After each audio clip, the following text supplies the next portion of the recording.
NCP नेता और महाराष्ट्र के पूर्व मंत्री बाबा सिद्दीकी की शनिवार 12 अक्टूबर को बांद्रा ईस्ट के निर्मल नगर में उनके बेटे ज़ीशान के दफ्तर के बाहर 3 लोगों ने घेर कर गोली मार दी। इस घटना में उन्हें कई गोलियां लगीं और उन्हें मुंबई के लीलावती अस्पताल ले जाया गया, जहां उन्हें मृत घोषित कर दिया गया। लॉरेंस बिश्नोई गिरोह ने बाबा सिद्दीकी की हत्या की जिम्मेदारी ली है। मुंबई की कला कोर्ट ने रविवार को 3 आरोपियों में से 2 गुरमेल सिंह और धर्मराज कश्यप को 21 अक्टूबर तक पुलिस हिरासत में भेज दिया। इससे पहले दिन में कोर्ट ने कश्यप के लिए बोन ऑसिफिकेशन टेस्ट का आदेश दिया था, क्योंकि उसने नाबालिग होने का दावा किया था और बाद में यह साबित हो गया कि वह नाबालिग नहीं है। इस बीच पुलिस ने पुणे से एक प्रमुख साजिशकर्ता प्रवीण लोनकर को भी गिरफ्तार किया, जो कथित तौर पर अब हटाए गए सोशल मीडिया पोस्ट के पीछे के व्यक्ति का भाई है, जिसने जेल में बंद गैंगस्टर लॉरेंस बिश्नोई की एनसीपी नेता बाबा सिद्दीकी की हत्या में संलिप्तता स्थापित की थी। 3 अन्य आरोपी कौन हैं, ये भी जान लेते हैं। तीसरा संदिग्ध शूटर यूपी का शिव कुमार गौतम, जो अभी फरार है।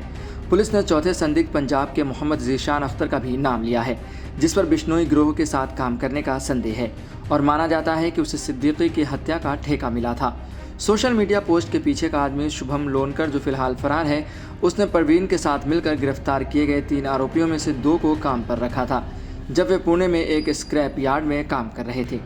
अब तक गिरफ्तार किए गए 2 लोगों की 14 दिन की हिरासत की मांग करते हुए पुलिस ने अदालत से कहा कि हत्या एक सुनियोजित योजना थी और उन्हें यह निर्धारित करने की आवश्यकता है कि क्या आरोपियों में नवंबर में होने वाले महाराष्ट्र के विधानसभा चुनावों के मद्देनज़र किसी और को मारने की योजना बनाई थी। महाराष्ट्र के उप मुख्यमंत्री अजीत पवार के नेतृत्व वाली एनसीपी ने रविवार को अपने कैबिनेट सहयोगी देवेंद्र फडणवीस के नेतृत्व वाले गृह विभाग को मुंबई में व्यापक खतरनाक सुरक्षा स्थिति के लिए जिम्मेदार ठहराया। चौथा संदिग्ध मोहम्मद ज़ीशान अख्तर, जिसकी उम्र 22 साल है, उर्फ मोहम्मद यासीन अख्तर, पंजाब के जालंधर ज़िले के नोको दर का रहने वाला है। उसका आपराधिक रिकॉर्ड भी है और उसके गैंगस्टर लॉरेंस बिश्नोई और गोल्डी बरार से भी संबंध होने के संदेह हैं। जालंधर पुलिस ने कहा कि अख्तर पर हत्या का प्रयास, आर्म्स एक्ट के उल्लंघन, डकैती, जबरन वसूली और अपराधियों को पनाह देने सहित कई आपराधिक मामलों में नामजद है।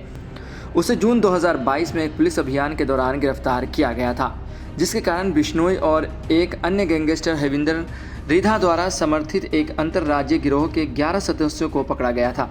उस समय जालंधर ग्रामीण के तत्कालीन वरिष्ठ पुलिस अधीक्षक एसएसपी सौरभ शर्मा ने कहा कि अख्तर कई आपराधिक मामलों में वंचित था और फरार भी था। कथित तौर पर उसे इस साल जून में रिहा किया गया था।